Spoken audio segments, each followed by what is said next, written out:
नुकसान उनके जान माल पे जय मंडल जय जोहार। जितने लोग मुझे देख रहे हैं बस कृपया एक बार बताएं, क्या आपको मेरी आवाज सही तरह आ पा रही है?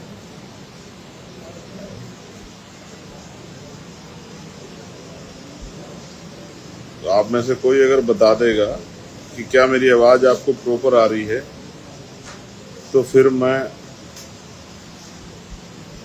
मेरे लिए आसान है आप लोगों से बात करना। कोई एक साथी कमेंट में लिख के बता दे कि क्या मेरी आवाज उनको प्रॉपर आ रही है या नहीं आ रही।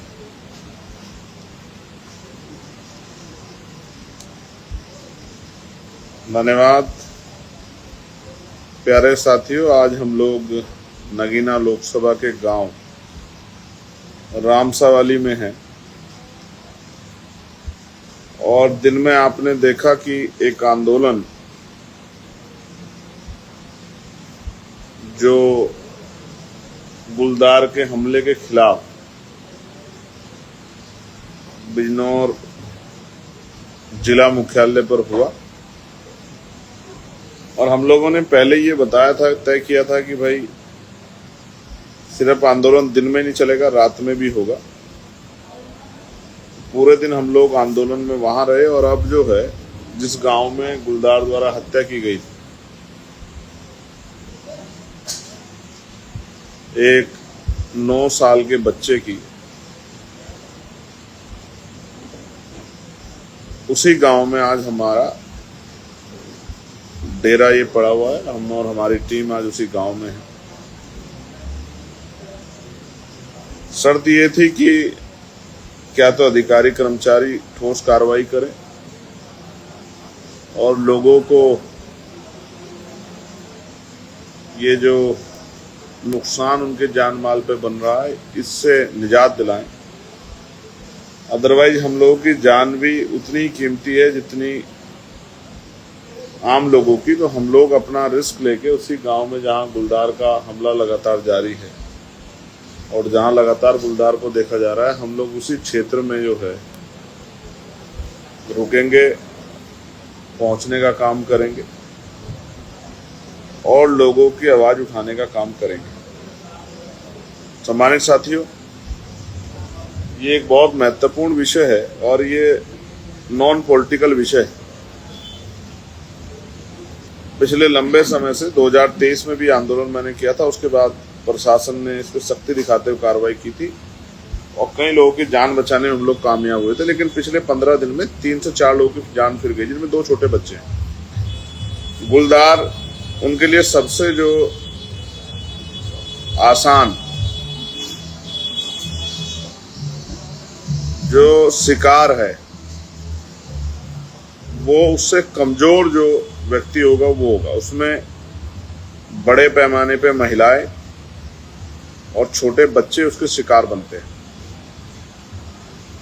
जिला बिजनौर में पिछले 2-3 सालों के अंदर लगभग 100 से ज्यादा लोग घायल हुए गंभीर रूप से और 35 से ज्यादा लोगों की जान गई। लोग की संख्या बढ़ती रही, 1, 2, 4, 10, 15, 20, 25, 30, 35, लेकिन सरकार और प्रशासन ने सुध नहीं ली। उन्होंने इस बात पर बिल्कुल ध्यान नहीं दिया। इसलिए कई बार मैंने प्रयास किया। मैं केंद्रीय वन एवं पर्यावरण मंत्री जो है उनसे मिला। उन्होंने मुझसे कहा कि मैं आपके क्षेत्र का दौरा करूंगा। मैंने पार्लियामेंट में इस विषय को उठाया, पत्राचार किए, तमाम चीजें हुई और सारी चीजें कागजों पे रही। जमीन पे बहुत कुछ नहीं मिला, तो इसलिए जमीन पे उतरना पड़ा कि ये मुद्दा प्रदेश स्तरीय और राष्ट्रीय मुद्दा बने और इस पे काम हो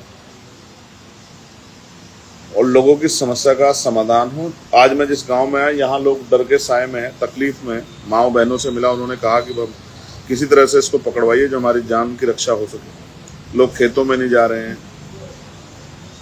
लोग और तमाम तरह के जो अपने कार्य हैं उनसे डरे हुए हैं, सहमे हुए हैं, क्योंकि गांव में आके वो उस बच्चे को उठा लेके आए। ये आदमखोर जानवर इंसानों से कीमती नहीं हो सकता, इसलिए इस आदमखोर जानवर को रोकना और लोगों की जीवन रक्षा करना बहुत जरूरी है। आप देश में दुनिया में जहां हैं, मुझे लगा कि सोशल मीडिया के माध्यम से मैं आप तक अपनी बात को पहुंचा सकता हूं और आप भी इस चर्चा को की गंभीरता को समझते हुए इसको आगे बढ़ा के इन तमाम लोगों के जीवन में पे जो खतरा बना हुआ उस खतरे को रोक सकते हैं। आप ये देखिए उत्तर प्रदेश की क्या स्थिति है, कहीं पर गुलदार है तो कहीं पर भेड़ियों का आतंक है और कहीं कहीं पर चोरों का, कच्चे बनियान वालों का, सरिये वालों का आतंक है। लोग परेशान हैं, अपने आप गांव में पहरा दे रहे हैं, रोज बड़ी बड़ी घटनाएं घट रही हैं और सरकार कहती है कानून व्यवस्था बहुत अच्छी। हम जानवरों से रक्षा नहीं कर पा रहे, अपराधियों से रक्षा नहीं कर पा रहे, लोगों की जीवन रक्षा नहीं कर पा रहे और सरकार कहते हैं कानून व्यवस्था बहुत अच्छी है। एक और प्रोस्पेक्टिव ये है कि एक तरफ खेती किसानी या गन्ना बड़े पैमाने पे है, चावल खेती, गेहूं खेती होती है, उनमें आसानी से गुलदार छिप जाता है। आप इस तरह समझिए, यहाँ इसी जिले में 9 से 10 मिलें हैं, तो गन्ने का एक बहुत बड़ा काम है। अब लोग डर की वजह से खेतों में नहीं जा पा रहे, भय कर रहे हैं और ऊपर से गंगा का तलहटी क्षेत्र है तो गंगा ने भी बहुत हजारों बीघे जमीन यहाँ काट दी, जिससे किसानों को और बड़ा नुकसान हुआ।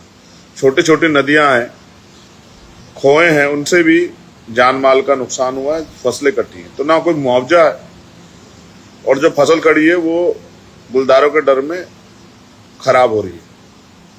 बहुत सारे ऐसे लोग हैं, जो परिवार हैं, जो पशु पालते हैं, दूध बेचते हैं, वो खेतों में नहीं जा पा रहे हैं, बच्चे स्कूल नहीं जा पा रहे हैं, बेटियां स्कूल नहीं जा पा रही और निकम्मी सरकार चैन से पड़ के सो रही है।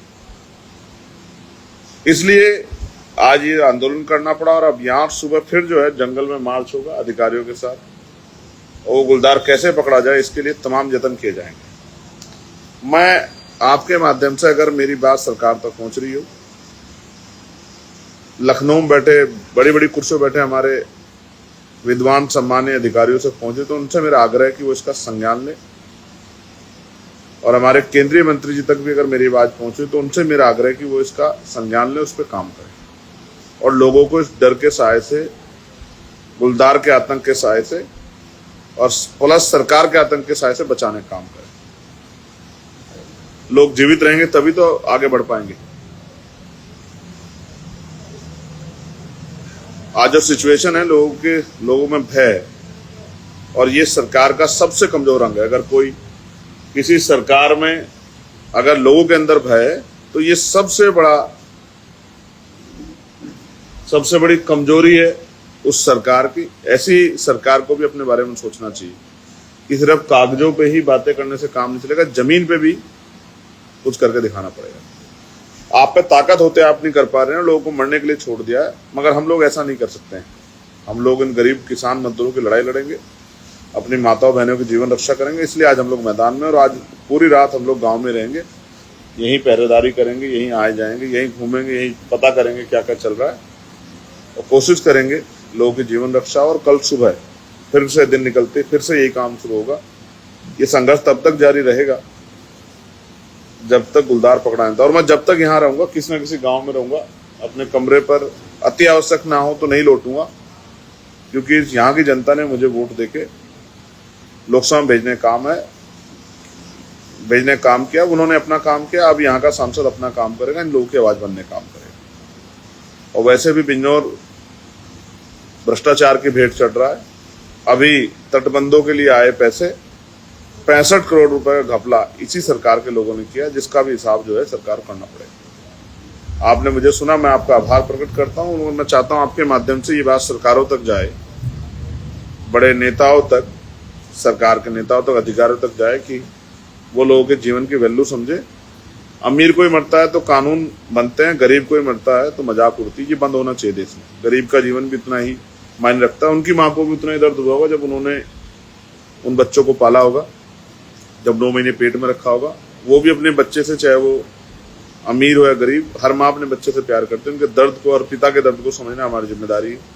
हम अपने गरीब बच्चों से, किसान मजदूरों के बच्चों से खिलवाड़ बर्दाश्त नहीं करेंगे, किसानों का, मजदूरों का शोषण बर्दाश्त नहीं करेंगे। इसलिए हमारा आंदोलन जारी रहेगा। जय भीम, जय भारत, जय संविधान, जय मंडल, जय जोहार, जय जवान, जय किसान। आप सभी के लिए मंगल कामनाएं। मैं आपका भाई चंद्रशेखर आजाद।